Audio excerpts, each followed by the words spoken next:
stress again, right out from the outset, that the Department of Defense is deeply invested in the security and stability of Afghanistan and in the pursuit of a negotiated settlement that ends the war.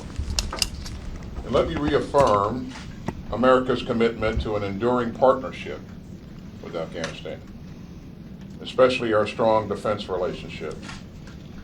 I also want to acknowledge the shared sacrifices of both the U.S. and Afghan forces. Come on. You know, back when I was in uniform, Mr. President, I was in Afghanistan when we helped to stand up the very first battalion of Afghan security forces. In battle after battle, year after year, American and Afghan soldiers have fought side by side in common purpose. And many of them have paid the ultimate price. These brave men and women have made possible important economic, social, and political progress. And we cannot ever thank them for their families, them and their families enough for what they have given. Now, as I made clear back in April when we announced our decision in Brussels, the United States remains committed to continuing to provide critical security assistance to the Afghan National Defense and Security Forces. I am confident that as resolute support begins to wind down, we will make the transition to a new relationship with Afghanistan and the Afghan forces, one that continues to help you meet your responsibilities to your citizens. And we will remain partners with the Afghan government and the Afghan military. And we will continue to work toward our common goal in new and different ways. Again, sir, thank you for being here, and I look forward to our discussion today.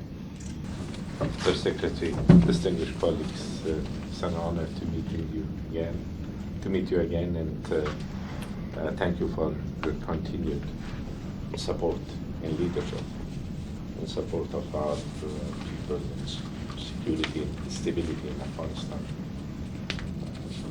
I also had the honor of meeting you in Kabul, meeting you in Sirkhan, and when you were picked by President Biden for this job, or earlier. I thought that because in Sirkhan there was an opportunity to talk on much broader security issues, but your experience in background in Afghanistan, your experience in leadership here, making this transition and materializing it in a way that our common interest is preserved, and the enemies of us and enemies of peace and stability, which are terrorist groups, are not taking advantage of this, and then how to work together to stabilize the situation so the efforts in support of peace also bring fruits to the people of Afghanistan. And I also join the President in remembering the fallen and honoring their memories, and also expressing our gratitude for those who have served in Afghanistan, hundreds of thousands of people. It has made a big difference in our part of the world, in our people, in the lives of our people. And yesterday, the main question from the veterans was that all our sacrifices of our families in vain, which the answer and very clear response in answer to that was no. First, we've dealt with an enemy which would have hit us much harder had it not been dealt with the way it was done in Afghanistan, which was also as a result of common sacrifices. And the second, the changes in the lives of the people of Afghanistan, which has occurred. These are permanent.